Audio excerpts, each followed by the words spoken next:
내가 이 지옥에서 건진받을 유일한 방법은 예수님밖에 없다. 그래서 아멘. 그때 막 숨이 끊어지기 직전에 지옥 문 앞에서 예수님을 찾기 시작했어요. 예수님이 살아계시다면 한 번만 살려주세요. 나 좀 건져주세요. 그러면 내가 하나님의 종이 될게요. 하라는 대로 다 하겠습니다. 울부짖었어요. 그런데 놀랍게 예수님께서 지옥 문 앞에 나타나셔 저에게 손을 내밀어 주셨어요. 이것은 하나님이 증인이십니다. 손을 내밀어 주시면서 이런 감동을 주시고 이렇게 말씀하셨어요. 사랑하는 내 딸아, 내가 너를 사랑함이라.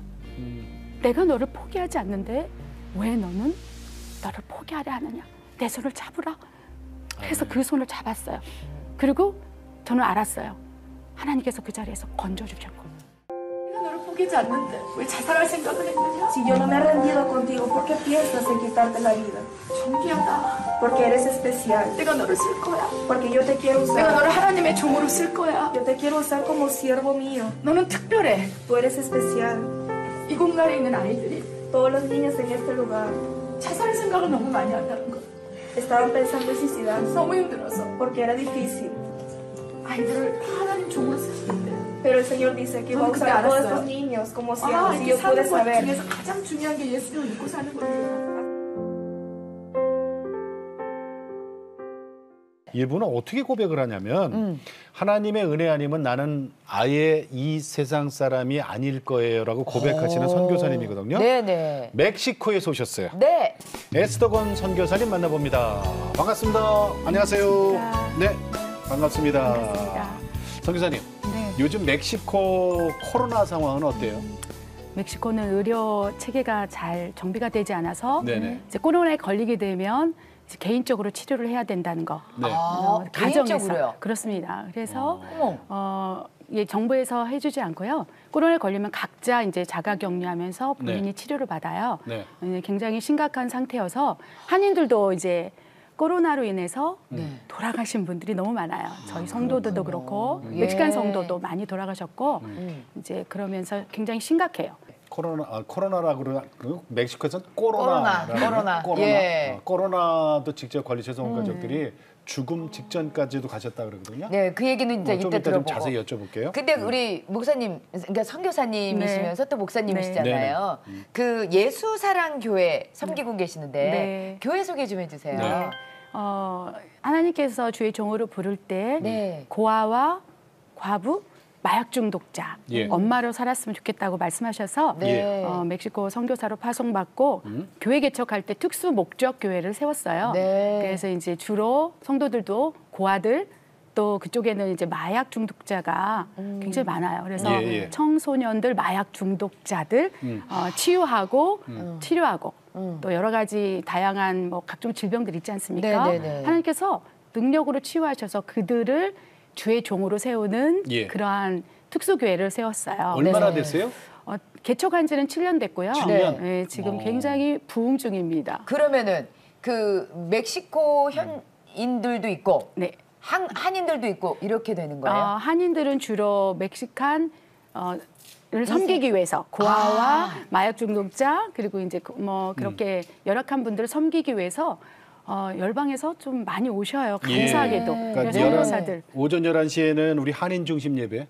9시에는 한인 중심 예배고요. 9시. 11시 예배가 이제 멕시칸 중심 예배에서 그러니까 멕시칸하고 한인하고 그 비율이 몇 대 몇 정도 돼요? 5%가 한인들이고요. 네. 95%가 멕시칸 그래요? 현지인들이에요. 그렇군요. 야. 그러면 어디 있어요? 예수사랑교회 멕시코 그 넓은 땅 중에? 멕시코의 이제 몬테레이라는 지역인데 네. 텍사스 국경 바로 밑에 있어요. 그래서 몬테레이. 멕시코의 스타트점에서 예. 이제 하나님께서 세우게 하셨죠. 그러니까 멕시코 시티가 수도니까 수도는 아니고 네. 네. 멕시코에서 볼 때는 저기 변방이네, 변두리죠. 변두리네. 네. 그럼 미국 거기 국경 쪽입니다. 그래요? 네. 거기 한번 어떤 가보고 모습인지, 싶으네. 예, 예. 어떤 네네. 모습인지 저희가 영상으로도 준비를 했거든요. 함께 보시죠. 네.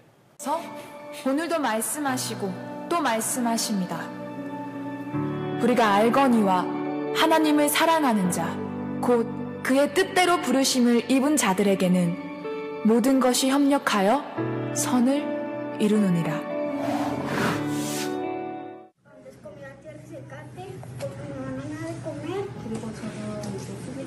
Y llegué aquí porque y mi mamá y mi padrastro se peleaban y se drogaban enfrente de nosotros. Y mi mamá me dijo, Jaime, olvídate de que tienes madre y tú para mí eres un perro que ya está muerto. Siempre era lo mismo, salía de mi casa, me agarraba de bajada y me pegaba. Y me aventó la parrilla y soltó la flama y luego me...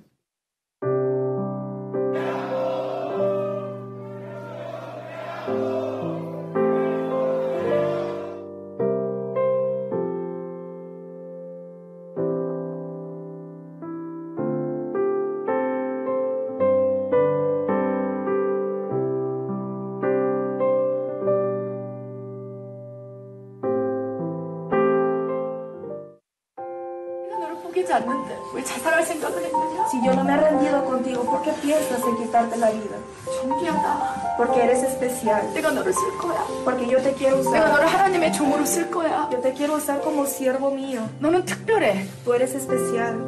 이 공간에 있는 아이들이 Todos los niños en este lugar 자살 생각을 너무 많이 한다는 거. estaban pensando en suicidarse 너무 힘들어서 porque era difícil. 아이들을 하나님 종으로 쓰시는데. Pero el Señor dice que va a usar a todos estos niños como siervos. Y 이렇게 yo pude 사는 것 saber. 중에서 가장 중요한 게 예수를 믿고 사는 거예요.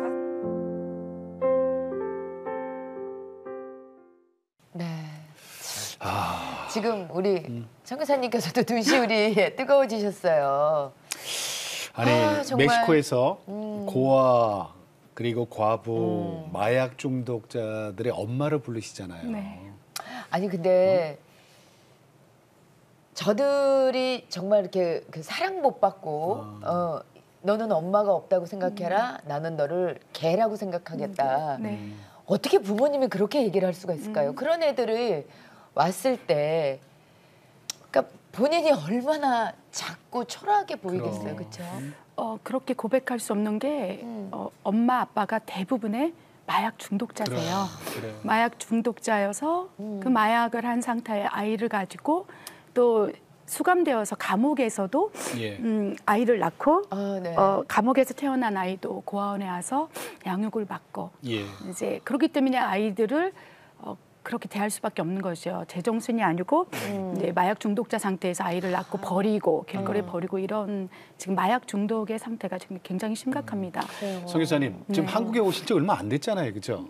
네, 일주일 그죠? 정도 됐습니다. 그러면 그렇군요. 지금 저 멕시코에 있는 저 아이들, 네. 저 아이들 지금 영상으로 보고 네. 보고 싶으셔서 일주일밖에 안 됐는데 그죠? 또 보고 싶어갖고 저렇게 눈물 그렁그렁 하고 계시네. 자, 우리 요 얘기 좀 물어볼게요. 아까 코로나 상태에 있는데 우리 선교사님과 가족들이 코로나에 감염이 됐었어요. 네. 멕시코에서 네. 이렇게 표현돼서 천국 문 앞에까지 다녀오셨다고요? 네. 그렇게 힘드셨어요? 네. 계속 고아원 사역을 해야 되고 마약 중독자 사역을 해야 되고 예. 그리고 이제 교회 개척 사역을 하다 보니까 계속 코로나 상황 속에서도 계속 사역을 해야 됐었어요. 네네네. 그래서 이제 모든 식구들이 코로나에 감염이 식구가 되었죠. 어떻게 돼요?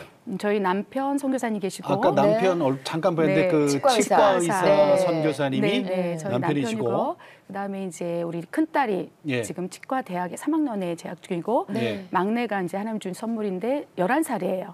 늦둥이에요? 네. 그 친구는 어디서 났어요? 멕시코에서 멕시코에서? 났어요. 네, 멕시코에 사역하면서 하나님께서 선물 주셔서 그래 다 걸렸어요 식구가? 우리 네 명만? 11살 아이만 빼고 우리 남편 선교사님 큰딸 제가 다 코로나에 걸려서 예. 이제 격리를 집에서 했죠. 그래서 각자 방에서 치료를 받고 있는 와중에 우리 막내딸이 이제 외부에서 성도들이 음식을 갖다 주면 그거를 배분해서 각자 방으로. 어머나. 근데 어머나. 코로나도 이게 네. 경증이 있고 네. 중증이 있단 네. 말이에요. 어느 정도였어요, 선교사님? 감사하게도 우리 큰딸은 한 하루 이틀 정도 해갖고 괜찮아졌어요. 그러니까 20 무증상. 살이니까. 네. 그리고 저희 선교사님 일주일 정도. 남편? 근데 이제 문제는 저였어요. 제가 이제 완전히 중증으로 가면서 호흡이 안 되는 거예요. 예. 호흡이 안 되고 숨이 쉬어지지가 않는 거예요. 네. 그래서 코로나 바이러스가 폐로 갔다는 게 그냥 저절로 알아졌어요. 그렇게 된대요. 어느 순간 호흡이 안 되고 숨이 쉬어지질 않는 거예요. 그래서 급하게 가정용 산소 호흡기를 이제 끼고 계속 이제 집에서 치료를 받았죠. 네. 그런데 너무 기쁜 거예요. 어떻게 왜요? 표현할 수 없는데 이제 천국에 가는구나. 그 이제, 생각이 들어요? 네. 그래서 이제 하나님 나를 부르시는 때가 왔군요. 너무 감사해요. 그런데 그 찰나에 정말 호흡이 끊어질 것 같았어요. 예, 숨이 안 쉬어지는 거예요. 네네. 20초? 30초 모르겠어요. 호흡이 안 되는 순간에 너무 기쁜 거예요. 이 기쁨을 표현할 수가 없을 만큼 너무 기뻐서 내가 호흡을 하고 있는지 안 하고 있는지 그런 상태에서 갑자기 하늘의 문이 잠깐 열리는 거예요. 예. 빛이. 예. 그래서 하늘을 보고 하나님 나는 이제 아버지 집에 갑니다. 너무 감사해요. 근데 마음의 감동에 내 종아 아직 사명을 마치지 않았는데 사명자는 하나님 허락하지 않는다면 결코 죽지 않는단다. 그런 감동을 주시는 거예요. 아멘. 엄청 좋았다가 또 마음이 이제 다시 현실로 돌아온 거죠. 네 맘대로 여기 오냐 이거죠? 네. 안 된다. 그러면서 하나님께서 저에게 기도를 하게 하셨어요. 하나님 나에게 무엇을 원하십니까? 예. 그랬을 때 하나님께서 고아와 마약 중독자 엄마로 살거라. 그렇게 말씀을 하셨어요. 그전에도 계속 고아와 마약 중독자 치유 사역을 하고 네. 고아들을 섬기는 사역을 하고 있어요. 우리 예. 교회가 개척된 이유가 그들을 섬기기 위해서 특수 목적으로 개척됐기 때문에 지금 계속 사역을 하고 있는데도 하나님께서 이제는 너의 나머지 인생을 하나님께 드려라. 그리고 그들의 엄마로 온전히 헌신하고 그렇게 말씀을 하시는 거예요. 그럼 코로나는 회복이 되시는 거예요? 그리고 나서 호흡이 네. 이렇게 괜찮아지는 걸 느꼈어요. 이제 그리고 나서 이제 제가 계속적으로 좋지 못하니까 이제 뭐 의료비 비담이 있으니까 계속 있다가 남편과 이제 큰딸이 회복이 되고 저를 이제 병원에 데리고 갔어요. 네. 그리고 나서 이제 입원을 시키든 어떻게 하려고 했는데 그 의사가 폐를 사진을 찍어보더니 이거는 코로나 바이러스 흔적 자체가 없다. 깨끗하다. 네, 완전히 완치를. 외환이에요? 네. 너 외환이에요? 네, 그래서 하나님이 나를 살려주셨구나. 그러면서 하나님께 서원했어요. 나머지 인생은 덤입니다. 덤입니다. 덤입니다. 그리고 이 땅에 멕시코 땅에 네. 뼈를 묻겠습니다. 나는 이제 내 나라로 돌아가지 않고 이 땅에서 이들과 함께 예. 뼈를 묻겠습니다. 아멘. 그 서원을 하고 나서 네. 호흡이 확 좋아지는 거예요. 그러고 나서 예전의 건강을 다시 찾았어요. 그러면 이번에 한국에 오시려면은 네. 그 외국에서 들어오시는 분들은 이제 여러 검사를 받아야 되잖아요. 네. 검사 결과 나왔어요? 네, 어떻게 그래서 됐어요? 완전하다고, 네. 너무 좋아졌다고 회복이 됐죠. 그러니까 아프셨던 분 같지가 않아서 저희도. 그러니까. 예. 근데 놀랍게 하나님의 치유는 그 부분만 치우는 게 아니라 하나님의 사랑이 들어갔기 때문에 네. 예. 그 사랑의 치유가 가장 강하거든요. 네. 육신의 치유는 또 손상될 수 있지만 하나님께서 나를 사랑하시고 예. 내 사명이 마치지 전까지는 하나님 나를 데려가지 않겠구나. 이 하나님의 사랑이 들어오니까 두렵지가 않는 거예요. 아멘. 그래서 그러니까 두려움이 네. 없어지니까 네. 더 기쁜 거예요. 나머지는 평온해 보이세요. 네, 나머지는 아니, 덤이다. 아니요, 이 저 마음이 큰 일을 많이 하셔갖고 제가 이렇게 슬쩍 보니까 손은 이게 두툼해요. 일 많이 일 하신 많이 하신 손 손이에요. 있잖아요. 예, 맞아요. 근데 네. 얼굴은요 정말 네. 환하셔. 주님의 은혜입니다. 네. 죄송합니다. 보름달 뜬 것 같이 감사합니다. 정말 환하셔, 그죠? 네, 환해 보이세요. 근데 있잖아요. 오늘 내가 매일 기쁘게 우리 에스더 권 네. 선교사님, 목사님 이제부터 시작인데 있잖아요. 사실은 이제 지금 서론도 안 들어갔어요. 우리. 그러니까요. 자, 이분의 이제 간증이 시작됩니다. 먼저 신앙 이력서를 네. 지선 전도사님 준비하셨죠? 네. 멕시코에서 사역하고 계신 우리 에스더권 선교사님의 신앙 이력서입니다. 1971년 3남 1녀 중 막내딸로 태어난 에스더 선교사님의 어린 시절은 암흑 그 자체였습니다. 술만 드시면 돌변하는 아버지의 폭력 때문에 두려움에 떨던 가족들은 아버지의 자살로 모든 공포에서 해방된 줄 알았습니다. 하지만 이어진 두 오빠의 자살은 또 다른 죽음을 예고했습니다. 이후 오랫동안 우울증에 시달리던 에스더 선교사님도 자살을 시도하게 되었는데요. 어머니의 간절한 기도로 지옥문 앞에서 예수님을 만난 에스더 선교사님은 깨어나자마자 주의 종으로 헌신해서 치과 의사인 남편과 함께 소명의 땅 멕시코에서 고아와 마약 중독자들의 엄마로 생명의 복음을 증거하고 계십니다. 네. 야, 짧은 그 신앙 이력서지만 무슨 영화의 한 편을 이렇게 줄여놓은 것 같은. 이야. 아니 그러면은 어렸을 때의 그 가정의 모습 정말 순탄치만은 않으셨을 것 같아요. 자, 아버지, 어머니 계시고 네. 그리고 이제 위에 오빠 셋 있고 네. 막내예요, 그죠? 네. 그러면 막내딸이니까 얼마나 네. 우리가 생각할 때 고명딸 그렇지. 이쁨 받고 어? 살았을. 얼마나 예쁨을 받았을까. 많은 사람들이 저를 보면서 막내딸이고 그래서 사랑을 많이 받았을 거라고 생각을 하세요. 그런데 아니에요. 지금 생각해봐도 그때로 다시 추억을 돌리고 싶지 않을 만큼 예. 너무나 고통스러운 삶을 살았어요. 그래요. 우리 아버지께서 술 중독자였어요. 술. 네, 술 중독자였고 그 중독이 심하셨어요. 그래서 일주일에 4일, 5일을 술이 만취가 돼서 들어오시는데 집에 들어오실 때는 그냥 창문을 깨고 들어오셨어요. 그러니까 문으로 안 들으시고? 네, 와장창창 하면 이제 아버지가 들어오는 소리로 이제 알고 예. 저희 모든 오빠와 어머니는 옷을 입은 상태로 도망갈 상태로 이제 준비를 하고 있죠. 그리고 이제 어느 순간 다 흩어지고 그렇게 며칠을 계집에서도 자고 폐 자동차도 자고 근데 또 아버지가 또 술을 만취하시면 또 기억이 나는 게 바깥에서 문을 잠그시고 우리를 안에 가둬놓고 연탄가스를 피워놓고 소리를 지르시는 거예요. 왜, 내가 뭐라고? 너희를 다 죽여버리고 내가 자살해버릴 거야. 왜?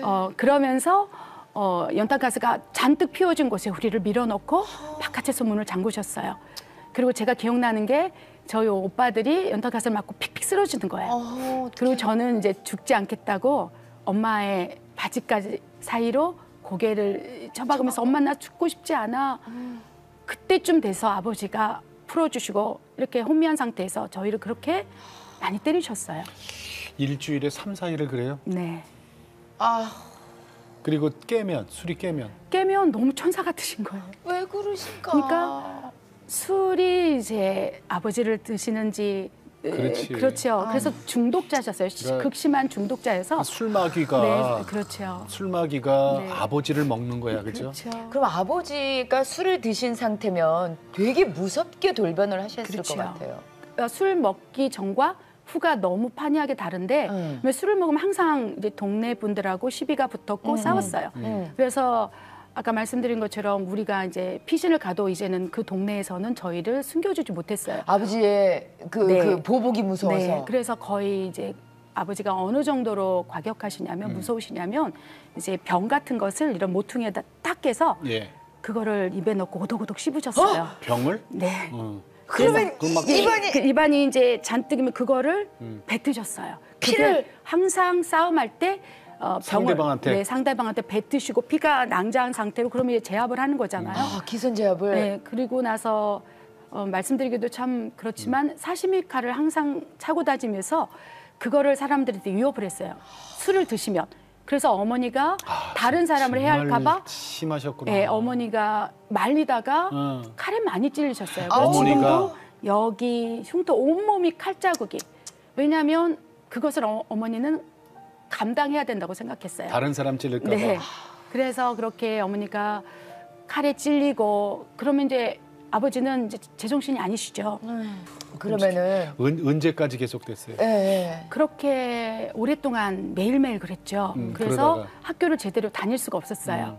학교를 아버지가 늦게 오면 가방을 메고 신발을 신고 이제 도망가서 가족들이 모일 때는 2, 3일 있다가 예. 이제 망을 보고 왜냐하면 어디 피신 갈 데가 없으니까 주변에서 맴도는 거예요. 모든 식구들이 흩어져서. 저는 주로 계집에서 잤어요. 그리고 저희 오빠들은 폐차된 곳에서 노숙을 하거나 그리고 이제 상황을 보다가 집에 다시 모이는 거죠. 근데 어느 날 굉장히 아버지가 술을 많이 드셨어요. 그리고 너무 심하게 우리를 때리고 계셨어요. 그리고 죽인다고 하시고. 근데 분에 못 이겨서 갑자기 옥상으로 올라가시더니 목을 메시고 뚝 떨어져서 자살하신 거예요. 아버지가? 네. 부부싸움 끝에 목을 메시고 그냥 아버지의 시신을 봤죠. 그때 아버지 몇 살이에요? 아버지께서 그때 49이셨어요. 그때 그러면 선교사님은 저는 10살이었고요. 10살? 네, 10살 때 아버지의 시신을 본 거지요. 그래서 병원에 가서 누워 계시는데 네. 그래도 아버지잖아요. 예. 근데 너무너무 무서운 거예요. 아버지라는 단어 자체가 저에게 주는 공포는 표현할 수 없었어요. 그런데 돌아가셨는데도 무서운 무서웠어요. 거예요. 근데 아버지 얼굴에서 저는 교회를 우리는 한 번 다니질 적이 없었습니다. 예. 그런데 예. 그냥 얼굴에서 지옥이라는 단어가 떠올랐어요. 왜냐하면 아버지가 그렇게 술을 드시고 자해를 하시고 폭력을 행하시다가 분을 못 이겨서 이제 옥상에서 떨어져 자살했을 때 그 마지막 얼굴이 그냥 이마에 나 지옥 갔음. 지옥이라는 단어가 아버지의 모습 전체에서 제 마음에 남아있어요. 10살짜리 딸이 교회도 다닌 적도 없고 그런데도. 천국 지옥도 모르는데 그걸 이렇게 아버지 얼굴에서 지옥을 봤죠. 너무 지옥을 고통스러운. 봤어요. 가장 찌그러진 흉측한 비참한 처참한 모습으로 돌아가셨어요.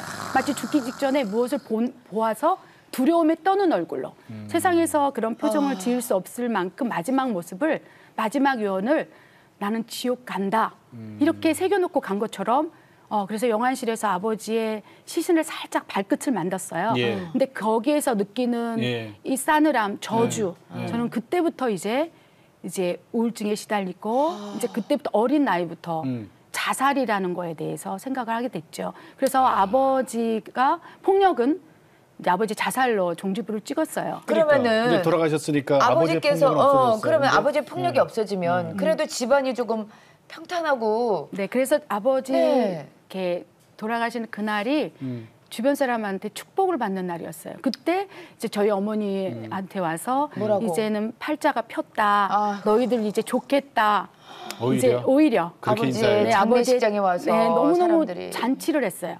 왜냐하면 모든 친척과 그 동네 모든 사람들이 아버지의 폭력성에 그러니까. 대해서 너무 잘 알고 아니까 있어요. 주위 사람들이. 네, 그래서 너무 축복해 근데 줬는데 선교사님, 네. 근데 이걸로 끝나는 게 아니에요, 그죠? 네. 집안의 이 자살의 저주가 네. 자 이제 오빠 아까 둘이 또 이게 무슨 일이에요? 아버지가 자살하고 육적으로는 해방이 되었다고 생각했어요. 네. 그런데 그렇게 아버지의 영향력 안에서 네. 고통을 당했잖아요. 매일매일 매태작을 당하고 네. 칼로 찔리고 이런 상황이 계속 성장 과정에서 있으니까 아버지가 돌아가셔서 해방은 되었지만 문제는 우리 안에 너무나 고통의 흔적이 남아있다는 거예요. 맞아요. 네, 네. 그리고 아버지가 맞아. 돌아가신 후에 그래 우리 둘째 오빠가 관악산에서 이제 목을 메고 자살을 합니다. 우리 둘째 오빠는 우리 가정의 우상이었어요. 왜냐하면 왜? 그렇게 아버지한테 맞고 그런데 전교 1등을 항상 아. 하셨어요. 그리고 너무 머리가 효자셨어요. 아이고 공부를 잘했구나, 그죠? 네, 무조건 전교 1등이었고 그 집안의 희망이지. 그렇죠. 그리고 방학 때만 아르바이트를 해서 어머니에게 항상 용돈을 드리고 제가 기억나는 것은 아버지에게 어머니가 맞고 있을 때 예. 엄마 피하라고 오빠가 대신 그 배를 맞았어요. 칼에 찔리기도 하고 그래서 엄마와 저가 그 자리에 없을 때까지 저희 둘째 오빠는 그 모든 매를 맞고 대신 맞고 대신 있어. 맞고 있는 거죠. 치우자다. 근데 네, 그래서 왜? 그 오빠가 너무너무 저는 이 세상에서 가장 사랑하는 사람이 누구냐 하면 지금도 가슴이 떨려요. 왜냐하면 그 오빠. 네, 오빠 제일 좋아했어요? 네, 제일 사랑하고 지금 그 어떤 누구도 둘째 오빠만큼 사랑한 사람은 없어요. 근데 왜 그랬어, 오빠가? 근데 오빠가 예. 어느 날 종교를 믿기 시작했어요. 종교? 네, 남녀 호랑개교라는 아이고. 이단에 빠지기 시작한 거예요. 아이고, 남녀 아이고, 호랑개교. 근데 그 종교를 믿으면서 집에 오면 항상 이상한 주문을 외웠어요. 맞아요, 벽 저한테 보고. 또 따라해보라고. 그래서 오빠가 그렇게 주문을 외우고 우울증에 급격하게 들어가면서 아버지가 자살한 지 5년 만에 이제 자살을 하게 됐어요. 관악산에서. 네, 관악산에서 목을 메고 그래서 저희 어머니는 우상이었던 오빠, 저에게는 그 오빠가 몇 살이에요, 그때가? 오빠가 18 정도 됐을 거예요. 18살에? 네, 18살에 자살을 해서 이제 죽은 거예요. 근데 그때 저는 교회도 다니지 않았지만 하나님이 계시다면 이럴 수 없어요. 나는 하나님을 저주해. 내가 사랑하는 가장 사랑하는 둘째 오빠를 뺏어간 난 하나님을 저주할 거야. 그때부터 이제 하나님을 향한 대적자가 되었고요. 저는 믿지 않았죠. 그런데 그로부터 2년 후에 또 저희 큰오빠가 한강대교에서 예. 신발 다 벗어놓고 투신해서 자살을 합니다. 큰오빠는 항상 이렇게 얘기했어요. 큰오빠도 종교에 교회하게 됐는데 불교를 또 믿었어요. 저희 아버지는 불신자였고 둘째 오빠는 남녀호랑개교로 믿었고 큰오빠는 26이었는데 그때 불교에 심취해서 항상 저에게 이렇게 얘기했어요. 뭐라 그래요? 나는 죽으면 독수리가 될 거야. 그래서 세계를 훨훨 날아다니면서 내 동생을 찾을 거야.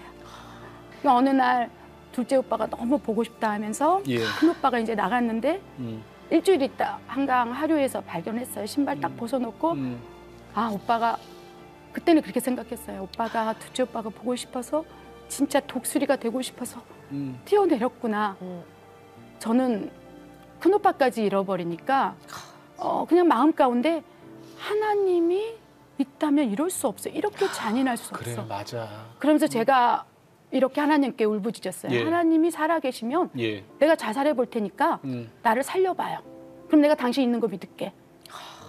항상 둘째 오빠를 만나기 위해서는 둘째 오빠가 자살했기 때문에 자살하면 우리 둘째 오빠를 만날 수 있을까? 우리 큰 오빠 저와 항상 그런 대화를 했어요. 아이고. 너무 보고 싶을 때마다 하나님이 있다면 내가 자살해 볼 테니까 나를 살려내봐요. 그럼 자살 시도도 했어요? 저요? 예. 계속 했었죠. 물이 있으면 그냥 물속으로 뛰어 들어가는 거예요.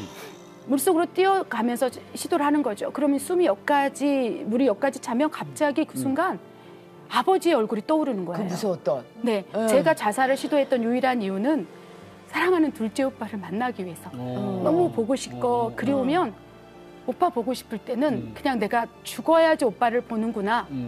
그래서 이제 자살 시도를 하는 거죠.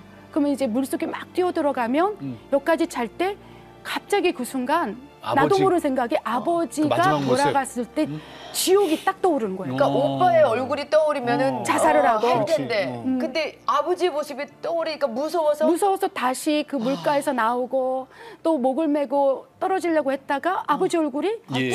자살하면 지옥 간다는 게 그 두려움으로 남은 거죠. 그래서 계속 시도를 하고 이제 제가 제일 많이 시도했던 것이 이제 제 손으로 입을 막고 예. 목을 쪼르는 거. 제가 그러면서 숨이 끊어지기 직전까지 제 목을 눌렀어요. 그게 지금 10대잖아요, 그죠? 10대부터 쭉 그런 시도들은 계속 했었죠. 왜냐하면 내 머릿속에는 둘째 오빠에 대한 그림이 참 많았던 것 같아요. 그래서 힘이 들거나 그러면 오빠의 위로가 너무 갈급했던 거예요. 네네. 오빠가 아버지가 맞고 있을 때 대신 맞아주고 세상에 그런 사람이 어디 있습니까? 기대고 싶었던 위로자였고 늘 저를 보호해줬고 그 오빠가 보고 싶을 때마다 볼 수 있는 방법은 내가 죽어야 우리 오빠를 만나. 우리 큰 오빠처럼. 선교사님, 자 그러다가 네. 이제 어머니가 네. 하나님을 제대로 만난단 말이에요. 네. 한 번에 만나 주셨다 네. 그랬거든요. 그 어머니의 기도가 나를 살렸다 그러는데 이건 무슨 얘기예요?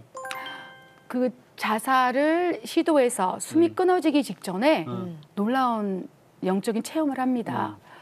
어디로가 뚝 떨어지는 거예요. 그게 예. 어딘지도 몰랐어요.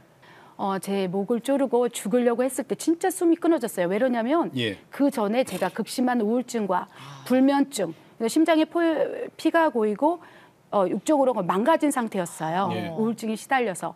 그러니까 이제 그 삶이 너무 지치고 그래서 자살을 시도했었죠. 그런데 갑자기 숨이 끊어지기 직전에 확 어디로가 제가 떨어지는 걸 느꼈어요. 근데 그것이 지옥의 문 앞인 것을 알았어요. 근데 지옥 문 앞에 딱 섰는데 그때 저는 지옥에 들어가지 않았지만 문 앞에서 저희 오빠가 둘째 오빠가 그곳에 떨어져서 고문을 받는 걸 봤어요. 근데 제가 상상하던 오빠의 모습이 아니었어요. 지옥에 떨어진 우리 오빠가 그곳에서 이렇게 외치는 거예요. 누군가 나에게 복음을 전해줬다면 내가 이곳에 있지 않을 텐데 그 지옥에서 들리는 울부짖음은 예. 천하 구원받을 이름은 예수 그리스도밖에 없습니다. 예수 믿지 않는 자들이 이곳에 오는 것은 합당하다. 예. 합당하다. 오히려 지옥의 문 앞에 섰을 때 예수 그리스도 이외에는 구원받을 이름이 없고 길이요 진리요 생명이신 예수님을 믿을 때 예. 너는 이곳에 오지 않는다. 저 문 앞에서 정말 복음을 영접한 거예요. 그것도 제일 사랑했던 둘째 오빠의 모습으로 네, 그렇습니다. 복음을 전해 그래야 믿으니까. 그렇죠. 그래서 지옥문 앞에서 제가 자살을 시도했던 이유가 둘째 오빠의 모습을 보고 싶은데 그렇지. 그 지옥문 앞에서 무서우니까. 오빠 모습을 오빠의 보고. 처참한 고문을 받는 모습을 보니까 예. 두려움이 오기 시작해요. 근데 그 순간에 저희 어머니 기도가 계속 들리더라고요. 어머니가 어떤 기도? 어머니가 이렇게 기도했어요. 오빠들이 죽고 나가는 그런 상황 속에서 하나님께 기도한 거죠. 늘 새벽 기도 갔다 오시면 제가 불신자니까 저의 손을 얹고 하나님 내가 이 자식들 못 키웁니다. 생떼 같은 자식들 내가 못 키워서 자살했지 않습니까? 이 나머지 자식들 하나님이 죽이든지 살리든지 주의 종으로 쓰시든지 주님께서 뜻대로 하여 주시옵소서.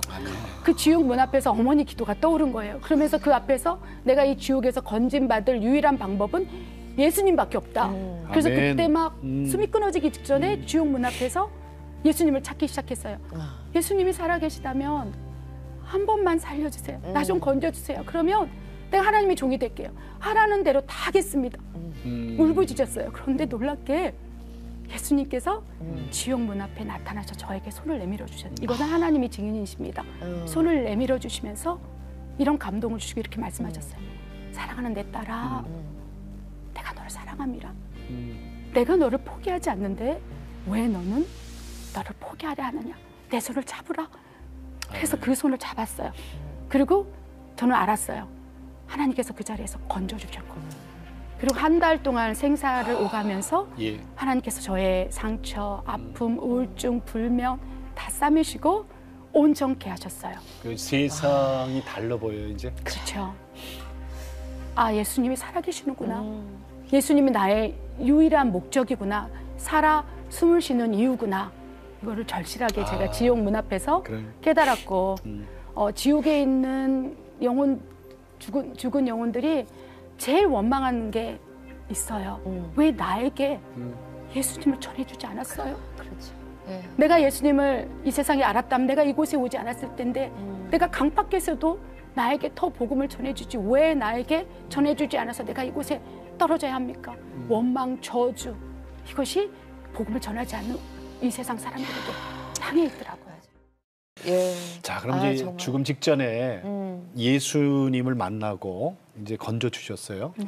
멕시코 선교사로의 부르심은 어떻게 받으신 거예요? 네, 우리 남편 선교사님이 멕시코에서 이제 계셨었어요. 남편께서요. 네, 네. 근데 제가 자살 시도를 한 곳이 바로 멕시코였다는 거예요. 멕시코에서 자살을- 남편을 만나러 갔을 때 그곳에서 하나님께서 회복시키시면서 이 땅이 너의 땅이다. 이 산지를 너에게 주는. 그럼 그 당시에 남편은 믿는 분이었어요? 그렇죠. 교회를 다녔었죠. 저는 이제 무늬만 크리스찬으로 그냥 왔다 갔다 하고 늘 불만이 있었고 우람이 있었고 그다음 불면에 시달리고 영육간에 피폐했지만 그래도 이제 남편이 저를 많이 사랑해요. 그래서 이제 티는 안 내고 이제 일상생활을 했었죠. 그리고 나서 제가 지옥에서 건진받고 하나님 살아계시는 것을 예. 증거하면서 살기를 원한다고 했더니 네, 남편 선교사님 흔쾌히 자기가 이제 의료 선교사로 헌신하고 예. 저는 그 즉시 예. 신학을 하고 예. 이제 신학을 마치고 목사 안수를 받게 됐죠. 그러신 그리고 거구나. 나서 네. 이제 멕시코의 교회를 그러니까 개척하게 멕시코의 네. 관계에 대해서 멕시코에 가신 지 지금 12년? 14년입니다. 14년? 네. 그리고 이제 교회 개척하신 게 7년? 네. 아니 근데 저기 좀 그래도 아내분이 좀 예. 우울한 상태로 이렇게 지내고 그런 걸 옆에서 지켜보다가 그냥 남편은 자살을 시도했다기보다는 그냥 이 사람이 갑자기 자다가 일어나서 예, 아니면 쓰러졌다 일어나서 그렇죠. 갑자기 나 신학을 하겠다. 네. 주의 종이 되겠다. 얼마나 놀랐을까? 얘기를 했을 때 남편의 반응이 저는 궁금해요. 그 전에 자살을 시도하고 충동이 일어났을 때는 나 홀로 이렇게 결단하고 했는데 네. 그 타임에서는 이제 굉장히 심각했기 때문에 그 상황을 알았고 우리 선교사님도 이제 저를 위해서 기도를 했고 하나님 뜻대로 예. 살려주십시오. 그럼 내가 모든 걸 하겠습니다. 이런 남편께서도, 상황이었었죠. 예. 그래서 이제 치유받고 나서 신학을 하겠다. 이제 멕시코 선교사로 우리가 헌신에 살자 했을 때 흔쾌히 의료 선교사로 이제 섬길 수 사실 있었습니다. 멕시코에 처음에 가신 거는 남편이 거기서 이제 치과 의사 네, 그렇죠. 공부하고 치과 의사잖아요. 네. 그러니까 치과 의사 부인인 거야 그냥 그렇지. 평범하게 네, 그죠? 네. 그러다가 이제 자살해서 예수님이 네. 건져주시고 선교사로 헌신하셨는데 네. 그럼 제일 처음에 이 사역은 어떻게 시작됐어요? 처음. 복음은 사랑이다. 예. 섬김이다. 삶으로 살아내라. 멕시코 영혼들을 그저 안아만 주어라. 그래서 남편 선교사님하고 오지를 다녔어요. 저는 그 사이에 회복이 되고 네. 미용 기술을 배우고 재봉틀 기술을 일부러 배워서 배우셨네? 네, 일부러 배워서 오지에 가서 미용을 해주고 이제 재봉틀로 이제 조그만 소품들 만들어서 헤수스 떼아마라고 이렇게 에스파뇰로 예수님이 당신을 사랑합니다. 그 가방을 만들어서 나눠주고 복음 전도 하고 이제 그렇게 계속 사역을 했었죠. 그리고 그때 제가 갈등이 있었어요. 왜냐하면 아까 아나운서 두 분께서 말씀하셨지만 치과 의사로서 또 편안하게 살 수도 있는 상황이죠. 그래서 그러니까. 누군가 이렇게 얘기해요. 그냥 편안한 미국에서 살지, 한국에서 살지. 그래야요 이렇게 재정을 벌어서 선교 헌금을 보내면 더 좋을 텐데 왜 그곳에서 고생을 하십니까라고 얘기했어요. 근데 저는 두려웠어요. 왜냐하면 하나님 부르신 자리가 그 자리였고 지옥에서 하나님께 서원했기 때문에 그러면서 그때 제가 갈등이 있을 때 하나님 어떻게 했으면 좋겠습니까? 말했을 때 하나님께서 다 국적을 바꿔라. 국적을 바꿔라. 국적까지 바꿨어요? 네, 국적을 바꾼다면 예. 한국에 살고 싶은 마음이 사라지리라. 그렇지. 네. 그럼 멕시칸이세요? 네. 저희 한국 국적을 포기하고. 네, 그렇습니다. 저희 이제 둘째 아이가 이제 하나님 선물로 주셔서 네. 그곳에서 태어나고 나서 이제 저희 남편 둘째도 딸이에요? 네. 남편 선교사님이 국적을 바꾸셨어요. 그리고 네, 그리고 우리 큰 딸도 국적을 바꾸고 저는 오래전 여기 선교사로 파송 받을 때 이제 주민등록을 말소했지요. 근데 저는 지금 이제 시험을 봐야 되니까 우리 온 가족이 다 이제 한국 국적을 포기했고 멕시코 국적으로 그러니까 취득했습니다. 진짜 예수님의 부르심대로 아주 거기 딱 그냥 저기 그냥 왜냐하면 뼈를 묻으시려고 우리의 믿음이 작정하셨구나. 연약해서 하나님께 드린 소원을 지키지 못할 것이 너무 두려운 거예요. 돌아올 것. 이렇게 지금도 한국 방문하면 너무 살기가 좋은 거예요.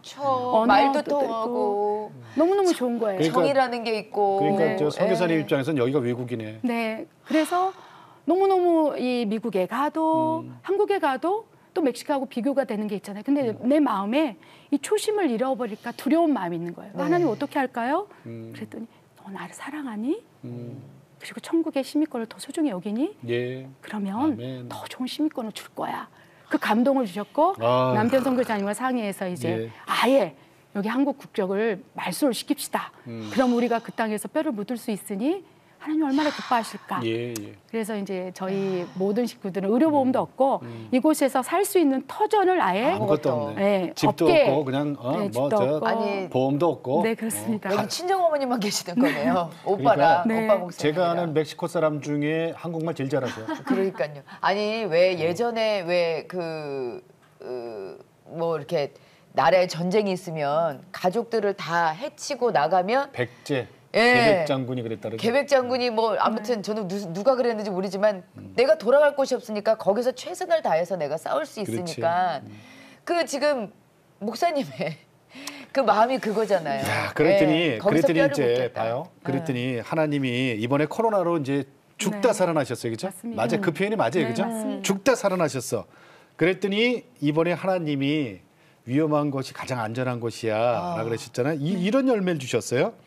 자, 보세요. 고아원과 선교센터 부지, 그다음에 시장님 네. 이 얘기 좀 들려주세요. 네, 하나님께서 멕시코가 코로나가 심각해지면서 거의 고아들이 심각했죠. 더 많아지고 버린 아이들이 맞아요. 많아지고 심각하죠. 길거리로 저희 성도들도 먹을 것이 없어서 오히려 코로나보다 굶어가는 사람이 너무 네, 많아요. 뭐 그랬다 그랬어요. 맞아요, 우리 맞아요. 외신으로만 네. 봤다니까. 그래서 하나님께서 저희가 이제 교회를 이제 부지를 구입하려고 예. 이제 재정을 모아놓은 게 있었어요. 건축원금을 모아놓은 것이 있었는데 하나님께서 이렇게 말씀하시는 거예요. 지금 무엇이 더 중요하냐? 네. 이 재정을 다 풀어라. 그래서 먹는 걸래? 먹여라. 굶어가는 사람들을 먹여라. 고아를 먹이라. 그래서 길거리에서 막 나눠주고 성도들 나눠주고 있는 재정을 다 이제 구제하기 시작했어요. 그렇지. 왜냐하면 이제 코로나가 언제 터질지도 모르고 주님 뜻대로 하여 주시옵소서. 그래서 그 재정을 다 풀어서 건물 짓는 게 문제가 네, 아니에요. 그렇죠. 지금 이 상황에서 어떻게 할까요? 그랬더니 먹이라. 고아들을 먹이라. 그래서 다 풀었을 때 이제 아무것도 없었을 때 그 선행이 부끄럽지만 하나님께서 은혜로 많은 사람에게 알려지기 시작했어요. 네. 그 멕시코에 있는 사람들, 그 도시에 있는 사람들, 그래서 시장이 멕시코 그 도시의 시장이 만나자고 요청이 온 거예요. 네. 그래서 찾아갔는데 그분이 이렇게 말씀하시는 거예요. 멕시코인보다 멕시코를 더 당신은 더 사랑한다. 사랑하는 것 같다. 내가 당신을 돕기를 원한다. 그러면서 독실한 천주교 신자인데 그 즉시 예수님을 영접하고 크리스찬이 된 거예요. 개종했어요? 네, 그래서 나는 이제 크리스찬이다. 나는 당신을 돕기를 원한다. 시장이? 그러면서 이 부지 대금을 풀어서 많은 영혼들을 살린 것을 하나님께서 그 시장을 통해서 이제 길을 여신 거예요. 그러면서 부지를 구입할 수 있도록 추천해주고 그다음에 모든 상수도 이런 모든 문제를 해결해서 하나님께 기도했을 때 하나님께서 많은 까마귀들을 붙여주셔서 작년 10월에 11월에 6,000평의 고아원과 선교사들 지을 수 있는 땅을 선물로 주셨어요. 6,000평? 네. 6,000평. 그러면은 원래 갖고 있던 재정으로는 몇 평 살 수 있었어요? 계획적으로는? 한 뭐 200평, 300평. 야, 이거 계산 나왔다. 200평이면 이거 30배네. 네, 30배, 60배, 100배, 그죠? 1000배로. 네, 지금 계산. 네. 저 이런 거 계산하는 거 재밌어. 야. 30배 하나님 약속에 그러니까요. 30배가 바로 나왔네. 작년 그러니까. 5월에 그렇게 건축 건물 해서 헌금을 다 풀었더니 네. 몇 개월 안 돼서 하나님께 시장을 통해서 또 아멘. 까마귀를 통해서 아멘. 6,000평의 땅을 주셨고 네. 지금 이제 그곳에서 지금 예배를 드리고 있습니다. 네. 그곳에서? 네. 자, 그렇다면 항상 주님의 은혜에 감사할 때 네. 우리가 하나님 감사합니다 말로도 하지만 찬양도 하잖아요. 내 마음의 찬양은 어떤 예, 곡이에요? 어떤 선교사님? 찬양 가장 내 마음의 사모하세요? 찬양. 내 마음의 찬양. 멕시코의 선교사를 살면서 참 인간이 연약하다, 믿음이 있다고 하지만 늘 실족하는 모습을 봐요. 유혹도 받고 나도 조금 편하게 살고 싶다 이런 왜 마음들. 그렇겠어요. 그럴 때마다 하나님께서 부름받아 나선 이 몸이 찬양을 하면서 이 부름받아 나선 이 몸의 신앙 고백을 저는 지옥 문 앞에서 했어요. 하나님, 그랬어요? 지옥 이곳에서 날 건져주면 나 하나님의 종으로 살고 하나님이 가라는 곳에 어디든지 가겠습니다. 내가 그 땅에서 뼈를 묻겠습니다. 그래서 이 힘들 때마다 이 찬양을 부르면서 지옥 문 앞에서 하나님이 건져주신 그 은혜 지금 내가 받고 있는데 내가 왜 넓은 길을 보지? 왜 편안한 것을 자꾸 보고 부러워하지? 그래서 이 찬양은 저의 초심을 회복시키는 찬양입니다. 에스더 권 선교사님, 부름받아 나선님, 저기 지선 전도사님, 말씀 좀 하세요 이제 좀. 담을 수 있을 만큼 제가 피아노 반주를 잘해야 될 텐데 한번 우리 목사님의 고백을 함께 나눠보도록 하겠습니다. 네, 네.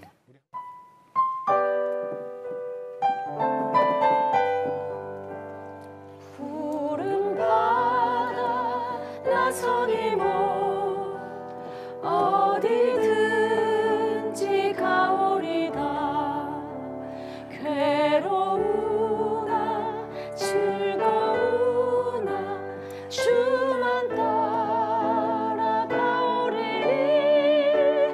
어느 누가 막으리까 죽음이 늘 막으리까 어느 누가 막으리까 죽음이 늘 막으리까 이름 없이 빛도 없이 감사하며 섬기리다 이름 없이 빛도 없이 감사하며 섬기리다. 아멘. 아멘, 아멘. 우리 선교사님. 지금까지 저 신앙 간증, 신앙 서적 몇 권이나 책 쓰셨어요? 저녁 때 글을 쓰고 또 새벽에 글을 쓰고 해서 6권을 부족하지만 썼습니다. 6권. 네. 네.